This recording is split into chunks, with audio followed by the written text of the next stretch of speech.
He is watching. He wishes he could be right inside her head. He wishes he could be right inside that hard, white, perfect skin of hers. He hates the way the glass of the skylight doesn't so much shatter as open up around her. He breathes her name, as though claiming her as his own. Elektra. She's so complicated. She lets in the night, and that smells of her too. Big and rich and just a little crazy.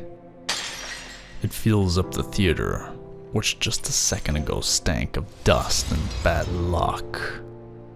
She's going to fall, he thinks. She's going to crash right down onto the... But no. Just look at her. She's enjoying it.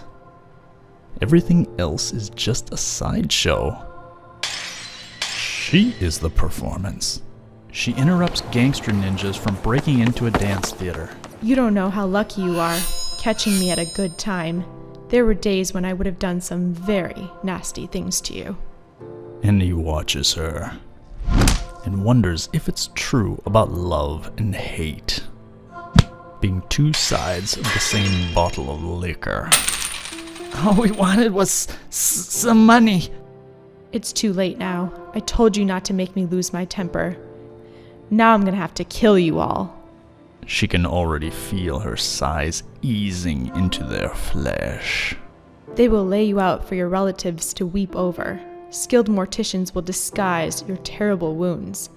Brown rats will feast on your eyes. White maggots will crawl from your guts. Right here, right now, I walk with the shadows. Your voices whisper in the groves. You are dead, and now I bring you back to life. She instructs them to go down to the dojo and relearn their skills. So impressed by her skills, the theater director Conrad Weiss offers her a role in his new drama. As she sprawls over New York City, she is spotted. Stick, her mentor, her tormentor. More ghost than man. He mentions the name Matt Murdock, aka Daredevil, a fellow apprentice of his. Matt was a young man when she was a young woman at Columbia University. They were each other's first love. It was at that time her Greek father was murdered.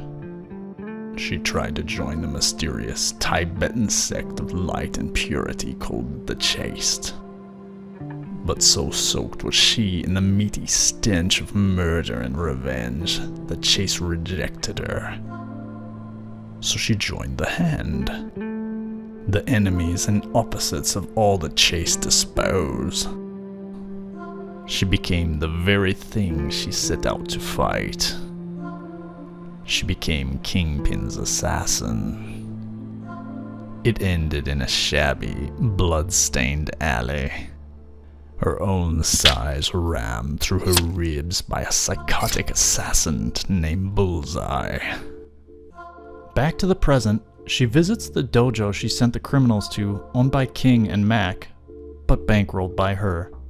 They are financially struggling. She knows the trust fund left by her father is stretched to the limit. No problem. I'll get some cash to you.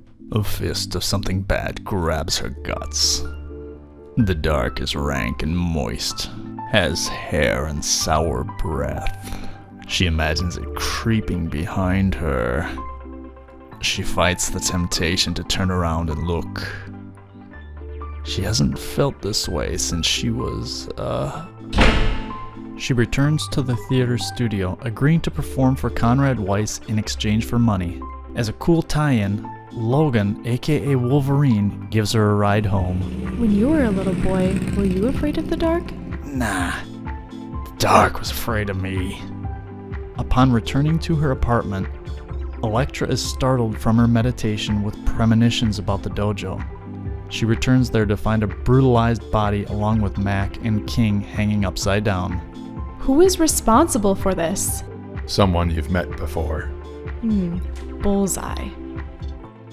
She can feel the rip in her intercostal muscle between the shattered third and fourth ribs, where Bullseye slammed in her own sigh.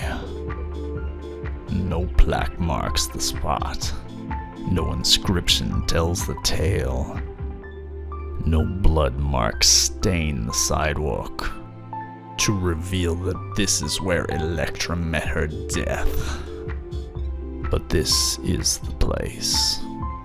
She spots a couple civilians and Bullseye.